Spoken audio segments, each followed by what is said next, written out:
Hello friend, welcome back to my channel. তোমাদের জন্য আবার একটা নতুন করে ভিডিও নিয়ে চলে এসেছি।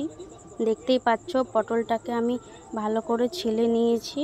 হালকা ছিলকা গায়ে যেন লেগে থাকে পটলের। আর ডুমো ডুমো কেটে নিয়েছি গোল গোল করে। এখানে আলুটাকে ছিলে গোল গোল কেটে নিয়েছি বন্ধুরা, দেখতেই পাচ্ছ। আর আমি একটা বাটিতে নিয়েছি আদা সামান্য আর কাঁচা লঙ্কা।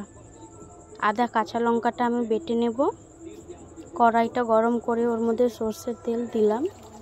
তেলটা ভালো করে গরম হয়ে যাবে, তারপরে আমি ধুয়ে রাখা পটলটা দিয়ে নাড়াচাড়া করে নেব।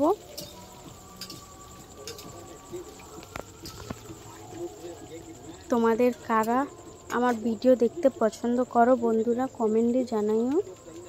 আর আমি দেখতেই পাচ্ছ একদিকে আমি রড়ের ডাল চাপিয়েছিলাম হাঁড়িতে, তো সেটাও দেখিয়ে দিয়েছি তোমাদেরকে বন্ধুরা। আর আমি এবার পটলে দেব লবণ আর হলুদ গুঁড়ো দিয়ে ভালো করে নাড়াচাড়া করে নেব। পটলটা যতক্ষণ না লাল হয়ে এসেছে ততক্ষণ আমি ভালো করে নাড়াচাড়া করে নেব।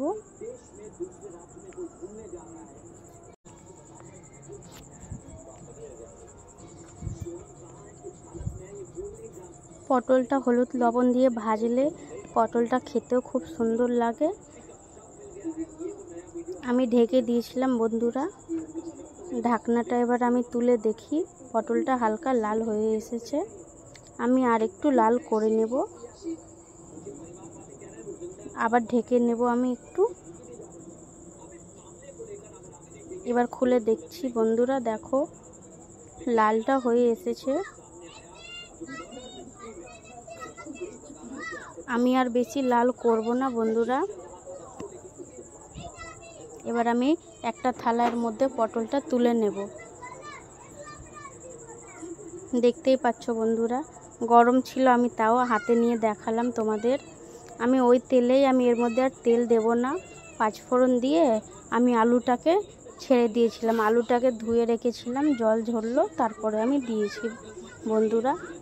আলুটা হালকা ভেজে নেব, দেখতেই পাচ্ছ। এবার আমি দেব লবণ। হ্যাঁ, আমি লবণটা আন্দাজ মতন দেব, যেহেতু আমি পটল লবণ দিয়ে ভেজেছিলাম বন্ধুরা, তাই জন্য আন্দাজ মতন দেব। লবণ একটু আবার বেশি হয়ে গেলে সেটা মেনটেন করে নিতে হবে, আন্দাজ মতন দেব। আলুটাও লাল লাল করে ভেজে নিয়েছি, দেখতেই পাচ্ছ বন্ধুরা, লাল লাল করে ভেজে নিয়েছি বন্ধুরা। এর মধ্যে আমি মশলা দেব, কাঁচা লঙ্কা, আদা আর 1 চামচ সরষে নিয়েছিলাম। আমি তিনটেই মশলা আমি একসাথে বেটে নিয়েছিলাম ভালো করে এক জায়গায়। তোমরা চাইলে সরষেটা আলাদা বাটতে পারো, তবে আমি বেটে নিয়েছিলাম বন্ধুরা। আমি মশলার মধ্যে হালকা জল দেব, জল দিয়ে মশলাটা ভালো করে কষে নেব।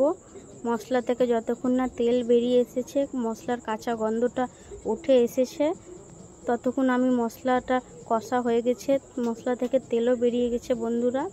এবার আমি দেব ভাজা পটলটা দিয়ে ভালো করে নাড়াচাড়া করে নেব। তোমরা চাইলে এর মধ্যে গরম জল দিতে পারো তরকারিতে শুষুন করে, তবে আমি দিলাম না। আমি এরকম জল দেব তরকারিতে বন্ধুরা। হালকা ভেজে নিই পটলটা, মশলার সাথে ভাজা হয়ে গেছে। এবার আমি জল দেব বন্ধুরা আন্দাজ মতন। পটল ভাজতে ভাজতে পটলটা সিদ্ধ হয়ে গেছে, জলটা দিয়ে আমি ঢেকে রেখে দেব বন্ধুরা 10 মিনিট। 10 মিনিটে তরকারিটা খুব সুন্দর হয়ে যাবে বন্ধুরা। দেখতেই পাচ্ছ বন্ধুরা, জলটা পুরো শুকে নিয়েছে। আমি জলটা আর একটু করে নেব। আমাদের তরকারি কেমন হয়েছে বন্ধুরা, কমেন্টে জানাইও।